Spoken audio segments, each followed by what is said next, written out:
Hello everyone. I thought of recording this video early for you guys so that you can get better prepared for this short trading week. So we are going to welcome 2021 next week, and this Thursday we have a half day trading, and then 1st of Jan on the Friday, and then 4th of January we will see the market go into a full force January trading. So this week tends to be a, a week that will give us some telltale sign of what could be happening next week. Okay, so let's take a look at STI right now, and then be prepared what we are going to expect for next week. So if you look at the technical perspective, we have the support and resistance over here. So STI has a resistance to test by the end of this week, maybe by the Thursday, 12 p.m. Hopefully, we can see STI goes to 2876. Then that is to prepare for the possible breakout next week. If STI were to continue to be weakened and then goes back to test 2792 level, then next week may be a challenging week because it is then having a tendency of breaking down more than it actually can go up. So of course the support must be broken first. 2792 support must be broken first. Now, having said that, when it tests 2792, it gives us some sign because it forms lower high. Typically, like I explained in the previous videos that I have recorded for you, that STI or the whole Asian market tend to be bullish in the month of January, and the market tend to seek out new high. So of course, that's the reason why I mentioned that if STI were to hit 2876, it's getting ready to break out to test its high at 2920 or even higher. Okay, so this week is going to be crucial, and let's watch how the index closed on Thursday. Now, there are some counters that we touched on last week, like the banking sectors, the property sectors, the tech sectors, the medical goods sectors, and some individual counters that we see opportunity. Of course, not to forget the transport sectors. Now, most of these sectors, as I see, remains weak. Only a few counters have some uh, glimmer of hope. Like for example, um, the tech sectors. So let's touch on the tech sector first. So I'm seeing AEM um, is getting weaker. Although it is the leader of the tech sectors, it fails to actually rebound higher from this support level. No doubt that the support hasn't broken yet, but forming these kind of patterns, of course, gives some concern because this tend to look like a lower high. So if it were to break below this support, it probably may go down lower to 324 levels. So then it will start to form lower low. So that will be a cause of concern because with this counter were to enter into a downtrend. Now, of course, it is very puzzling why a good counters that we are expecting good result going forward is going to form a downtrend. So that that could due to some for some reasons that the market forces are deciding to shake out the weak hands before the results announced, or the result is announced, or the result itself is going to be not as good as what we expected. So of course, for those who are vested in AEM, got to watch out going forward. So for me, the key support is going to be here at 322. So once it breaks this key support, then we have to be on alert and then decide whether should we cut off this counter before the analysis result. Okay, so for the time being, just watch on this counter. Um, the the stars of the text counters, in fact, in my opinion, would be UMS. Of course, not considering high P because high P is subjected to takeover already. Uh, I think UMS has the nicest chart among the tech counters, comparing to Franken and Valuetronic. Okay, so if you look at UMS, it has no doubt unable to break above its resistance over here. So there's a zone resistance to watch. So the chart hasn't changed much since last week, but the glimmer of hope is where you can see a higher low in the making. And if UMS can't really move up to 107, 109 level, then we may start to see some higher movement, especially there are no clear resistance over here. So we may see that UMS touch 1.17 level. So it's very important for UMS for the rest of the week slowly move up, or even break out from 109 level, then it can tell us that the stocks can continue to move higher.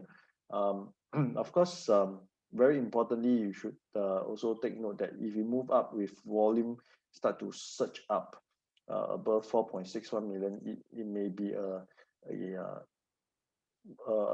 more obvious clue to tell us that it can move up higher.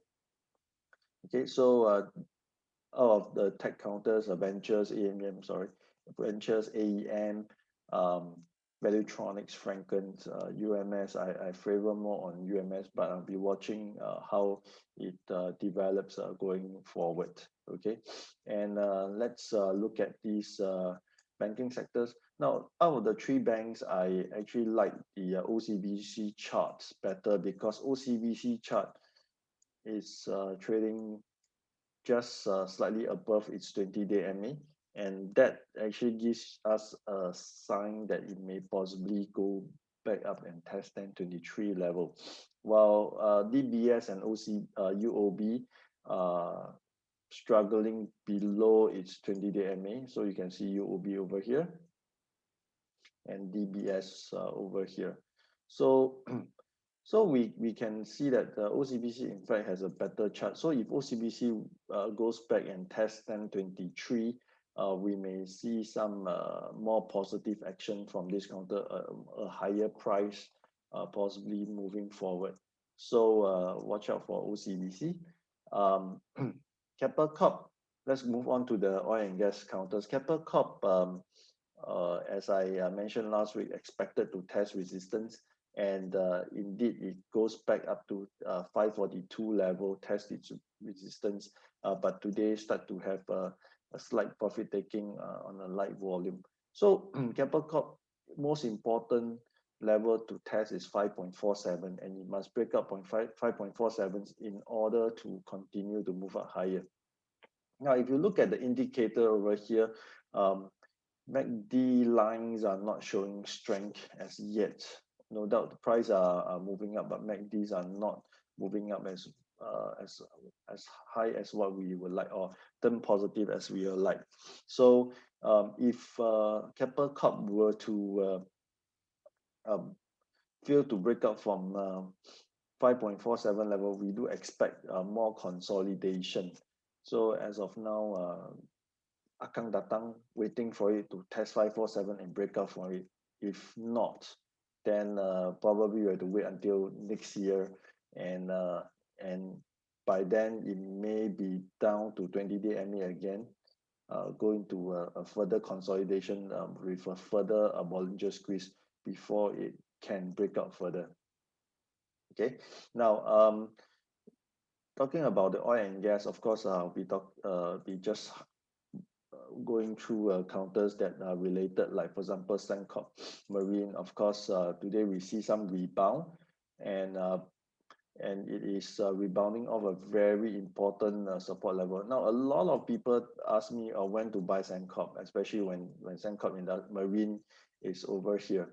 So Sembcorp Marine, in fact, I mentioned to them that they should wait until it tests 138 level, then rebound and consider.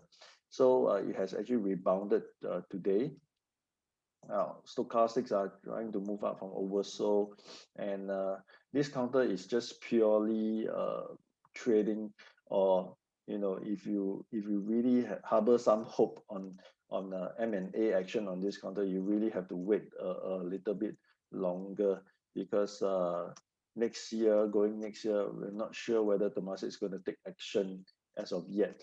Now, if you look at how the counter move, we probably see, it if it continue move up higher, next resistance to watch is 154 level. Okay, do take care if you are trading this counter.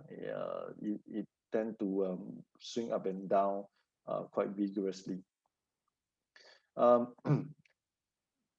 the next counter that I just want to highlight that has some glimmer of hope is ComfortDelGro. So let's shift to the transport sectors. So ComfortDelGro actually managed to hang on to its 20-day MA. And if it can rebound from this level, then you can see that I have plotted this line. It can form a symmetrical triangle. And if we retest 173 level and have follow through with a breakout, then we may see some more upward movement over here. Okay, and if we really can test the upper downtrend line, then we can see a potential breakout, and it may have more upward movement towards 1.94 level. Okay, so until then, we got to watch closely how it closed every day for the rest of the week, and we really needed to test 173 level. SIA is still pretty weak, as I see from the chart. Over here, the rebound seems to be a little bit weak with a weak closing today. This could be the reason that the 431 resistance is nearby. So I probably got to stay off from this counter for the time being, just to watch more development. And so it sets. So SETS has a similar type of movement. The past 2-day rebound met with some selling today, but it is not over yet. So we got to see how it goes. So if it tests 407, then we're going to see how it tests it, and then going forward, what kind of signs that it's going to tell us. Is it going to go up, or is it come down? So we're going to analyze the candles and the volume by itself. Then we touch on the tech counters, or rather, sorry, the medical gloves counter. So the medical counters are, like I mentioned last week, it's not my favorite sectors to touch. It's because of the volatility involved. If you look at MedTech, the chart is still not so bad, but then it failed to break out from its resistance at 1.07 as it comes back down to test support level. So it's very critical for MedTech to rebound and break out from resistance. If not, if it continue go down lower, it may break its bullish formation. For UG Healthcare, is pretty weak as well, because it did not follow through its buying over here, and it has gone back below its 20-day MA. So it's very crucial to watch for the next week candles. So the candles to watch is, if it's a black continuous down towards its 200-day MA, trouble. Why? Because it may resume back its downtrend. Now, if it has a white candle above 6.2, so you open at 5.9 and then goes all the way up to this 6.2 level, then we may see some upside reversal of trend. So we've got to watch how the next few candles were to pan out. Riverstone, risk of going in downtrend if it goes to 1.06. So we got to, again, similar to UG, watch the next candle. So Riverstone must go back above 121 in order to be bullish. Top Gloves is the most bearish chart of all. If you can see, Top Gloves has actually broken down from its descending triangle over here, and the volume has started to surge up a little bit here. And the last line of defense is actually over here, very crucial. If Top Gloves were to break below the $2 psychological level and breaks down 198, the near-term projection is 180 level. So if it breaks down this 198, it may go to 180. Then, and if it can't hold at 180, it may go even further to 158.